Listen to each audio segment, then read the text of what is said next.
So he ends up doing some texting, and the girl, responds. So him and his wife went and met this girl and her parents. Listen to the story. Her daddy was a Muslim, and he was a Muslim at first.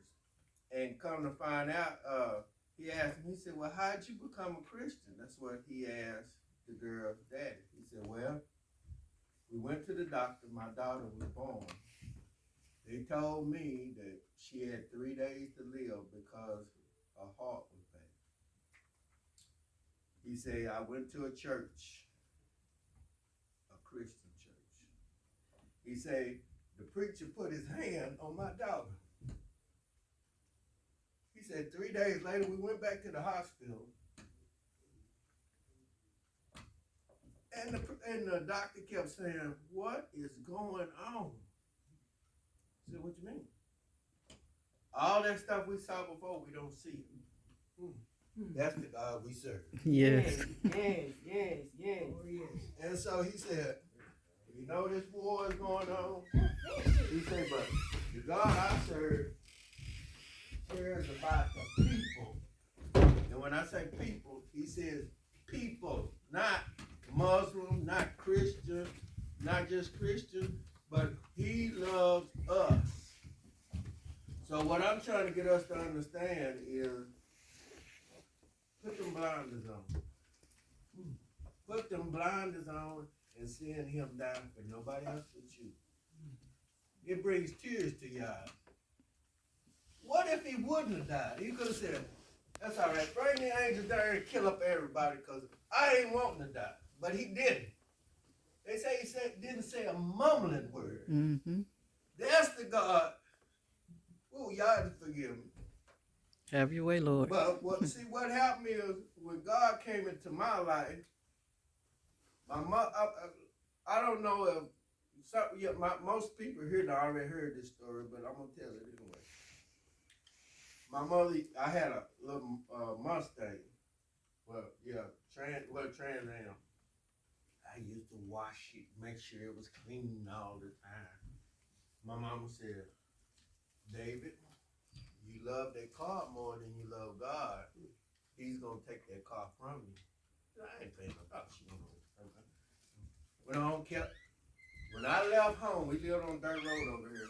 I left home. I washed the car before I leave home. I get in the middle of the road because ain't nobody gonna pass me flying. And then I get ready to get on the highway. I clean it again. One night, Danny can tell you right there. Got called to come, "Man, come on to Waco." Danny said, "Man, you don't need to go to Waco tonight." A few minutes later, got a call again. "Man, come on to Waco." So I get ready to ease to Waco. Didn't get out of Gholson. Bam! Lady come out of nowhere, hit me. Tore the car completely up. To the point I can't get out of the car unless I climb out the window. But I'm going to fast forward it. There was a lot of things, police came, all of this. Anyway, but when mother came, she didn't come and say, "Baby, are you okay?" She said, "Didn't I tell you God was going to take that car from you?" Mm-hmm. After then, I get a brand new car. I'll wash it every now and then, but it ain't going to be none of that. You going to put it before God. Mm-mm. What I'm trying to get us to understand is today is Resurrection Sunday. Yes. He gave up everything for us. Mm-hmm. And that's why I say put them blinders on seeing him on that cross with nobody else but you. For little old And me. then say, "What can I do?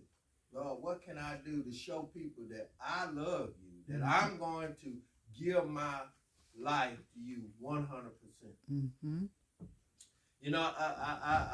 I know I'm off the lesson, but resurrection faith, where is your faith?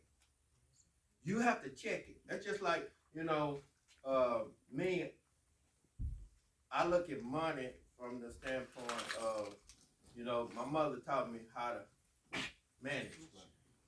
And when stuff is just getting thrown out, you know, and it ain't going to stuff just like bills and all this kind of stuff, it makes me think, whoa, something ain't right. Well, same thing with God. If we can talk the talk, but we ain't walking the walk, what are we doing? What does it say about the tinkling cymbals? We ain't doing nothing but making noise. But God wants us to have a relationship with Him. That's why He sent His Son to die for us.